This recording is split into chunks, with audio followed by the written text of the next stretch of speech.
the Nigerian Delta in West Africa, where the great river Niger fans out into the Atlantic.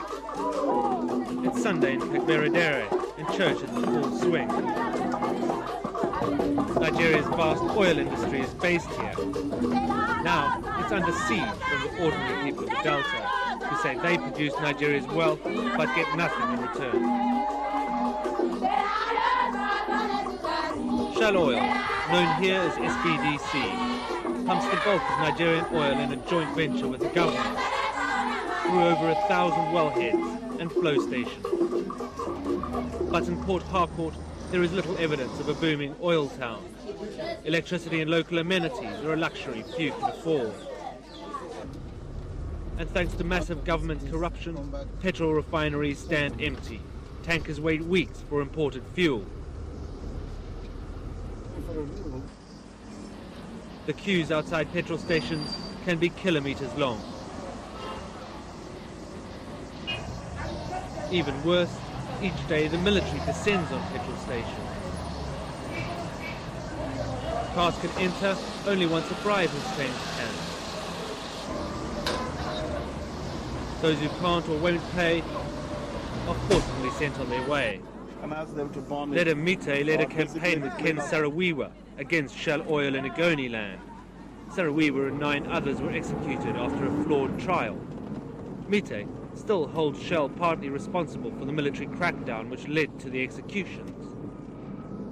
They clearly were bringing some subtle blackmail against the government. Look, we control about 50% of the oil, and if we don't have a free environment to exploit that resource, it has a devastating effect on the economy. If you have such a situation in a government that is dependent on only that sole commodity, then you can understand control of political power is almost control of oil resources. Oil brings in 80% of earnings, but Shell says that doesn't allow it to meddle in government. The reality is that we're just a company. We are not a parallel government. And the government of Nigeria is government of a sovereign country. Shell has only limited access or leverage with government.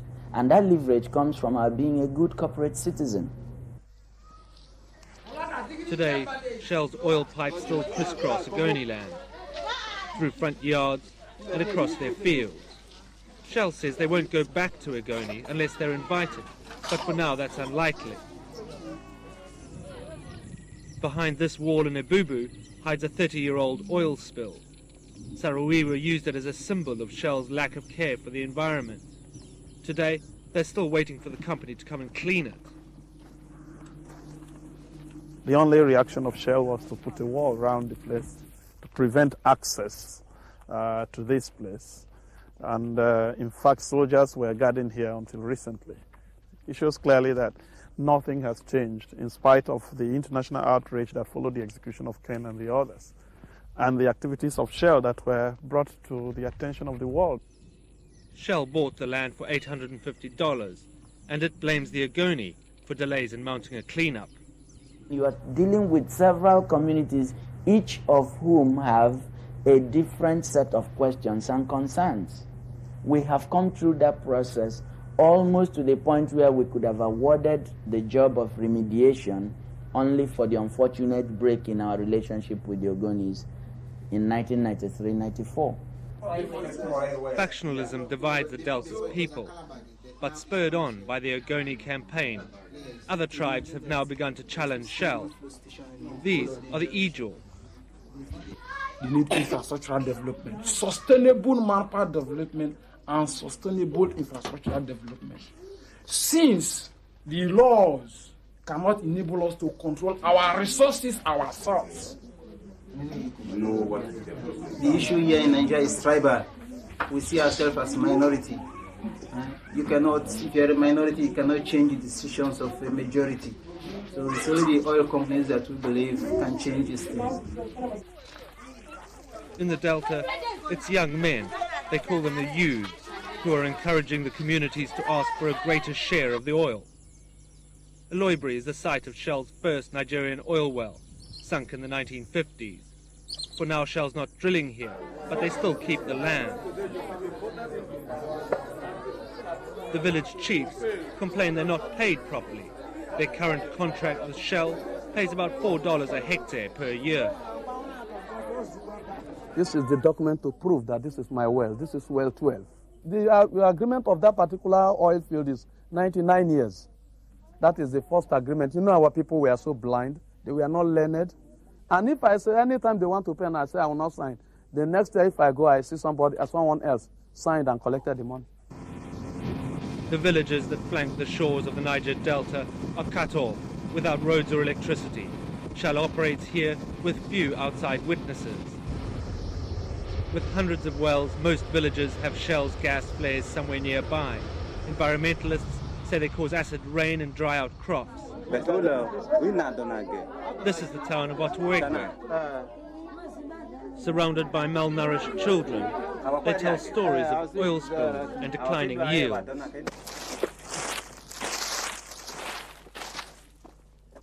Ijaw villagers rely on fishing and agriculture for their food.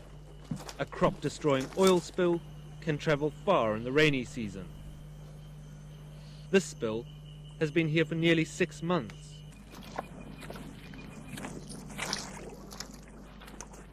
I went to Shell and reported.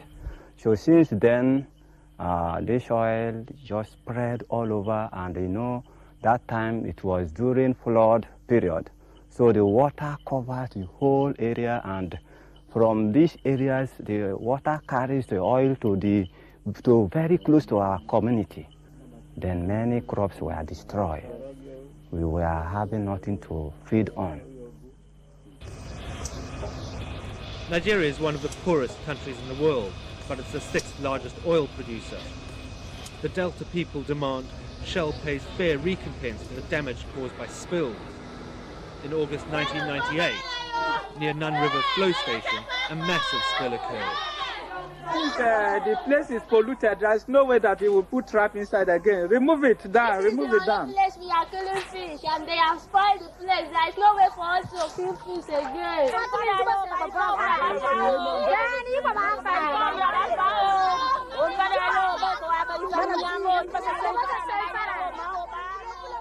Until this oil came, we survived on fishing. Oil is damaged everywhere, all around. We used to catch plenty. Now all you see is oil. There's no fish in this basket. Our clothes are stained with oil. For this community, the spill at Nun River is a calamity.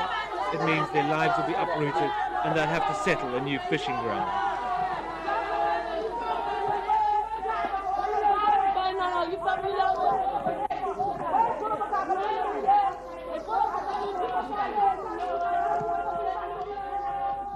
To us, land is not just some property, some factor of production to be exploited and wasted.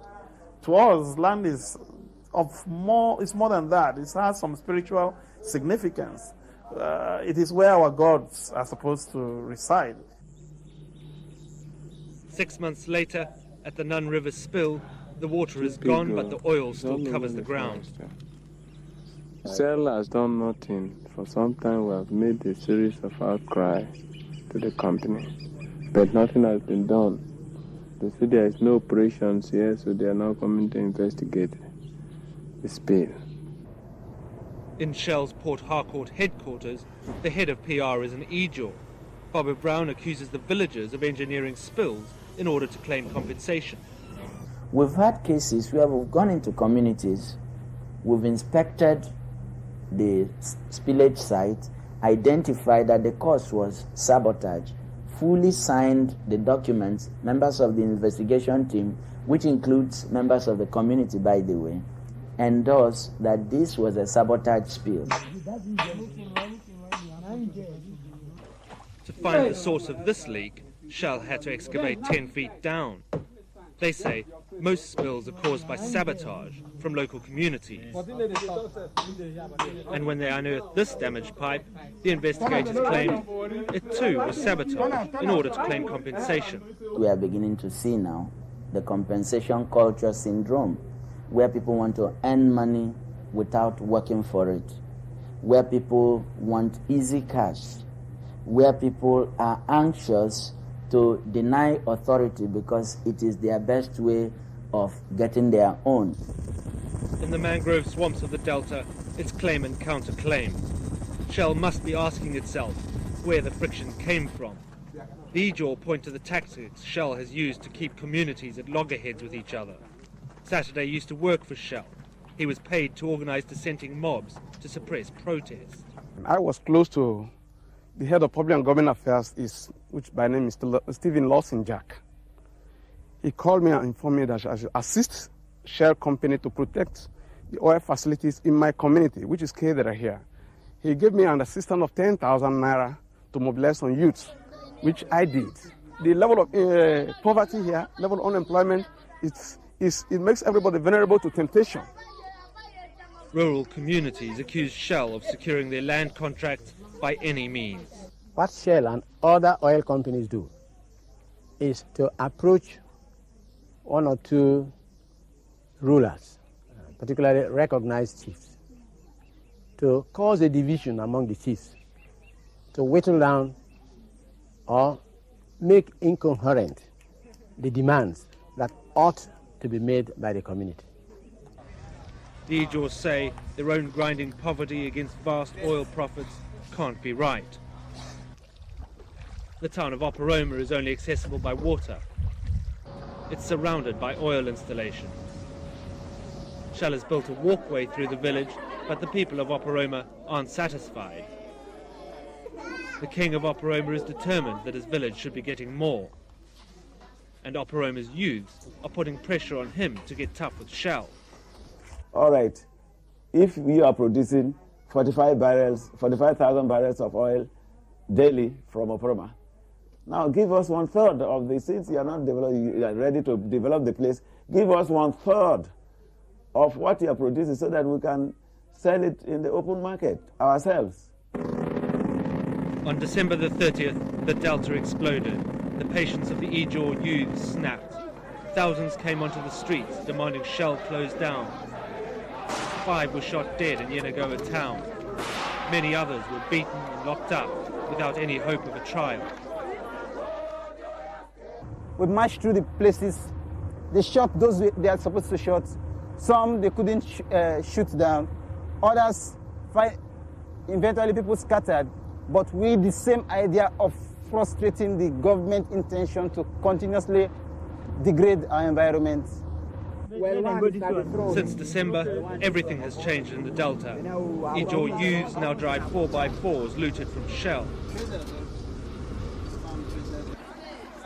The Nigerian authorities only come to the town of Bamadi in force. Otherwise, it's ruled by the angry young men. It's become something of a political headquarters for the Ijaw youth movement. Airports beg the Nigerian military because there is no democracy in the country. What we have now is military people suppressing the people every day. So we are appealing to them, appealing to everybody who is well-meaning, to speak to the federal government, which is now military controlled, to leave our people alone. The Nun River flow station has closed. It's one of many which has been forced out of operation, their staff chased away by furious communities.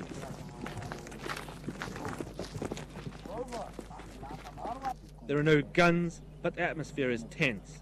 As a result of these closures, Shell has lost 1/3 of its production. The youths have also seized boats and helicopters. The reason for the close down is because the villages nearby were annoyed and seized a lot of vessels belonging to SPDC. So Shell withdraw our staffs. Youthful exuberance is also a factor that we observed from the actions of the youths. They have no patience. So they feel, since we wrote them one letter, they have not replied, the second, the third, and so on. Are these people, what are they doing? Since they don't want to respect even our chiefs, let's now kick them. The villagers are demanding that Shell renegotiate its whole deal. The Kaiama Declaration demanded every Shell site close down and stop working. Felix Tuodolo is on the run. He signed the Kaiama Declaration and led assaults on flow stations. We loaded 4 flying boats, speedboats, to go down there.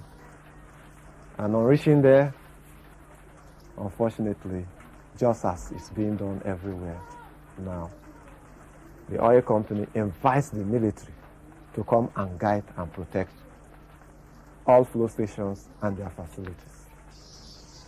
In the hospitals and back rooms of the Delta languish scores of gunfire-wounded youths. Around the country, the army and the people have squared off from each other. Felix warns the oil companies the youth's ultimatum still stands. In the rainforests nearby, there are rumours of 1,000 armed Ijaw in military training. The oil money is blood money. And if they will continue to kill us so that oil will flow, let them keep killing us. We will keep going down to those flow stations en masse and let them keep killing us. We know we will succeed to close down those flow stations. They can't kill all of us. But Felix is struggling to control his fledgling movement. The young men are impatient and often lash out. In this town, a day later, 2 journalists were taken hostage by an angry mob of Ijaw youths. Hostage-taking is endemic. The oil companies have paid large ransoms, and now every foreigner has a price. They were in front of the car, then they jumped off our car. There were 3 guys with machetes. They hit on the front window, on the windshield, on top of the car, so and then they really got berserk. Everything what is white in their mind is from Shell, and Shell is white. And they hate the Shell people. After an outcry over links with Nigeria's forces, the company denies it now calls in the army. But in January, that didn't stop 11 protesters being shot dead at Shell's Focados terminal. They all come dancing, having leaves on the head, and dancing. You have man, woman, kids at the back. It was not too serious, but it could have been serious because they had broken bottles of coke. To the people of the Delta, the oil rigs contain vast wealth. For Shell, the dilemma is just how far they can go to protect it. Whatever you bring the military or navy all around, and you bring a fence, but it's not. It's not. I don't think it's really suitable at the moment, and you are not working in a very confident environment where it's like that. The increase in tension in the Niger Delta is serious. How would I characterize it? Serious, yes. That would be one way to look at it. Serious in terms of its implications, serious in terms of the way we as a company regard it.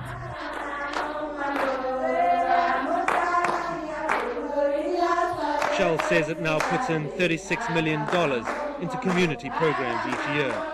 Like this, the Awaza Hospital. It's one of 6 sponsored by Shell.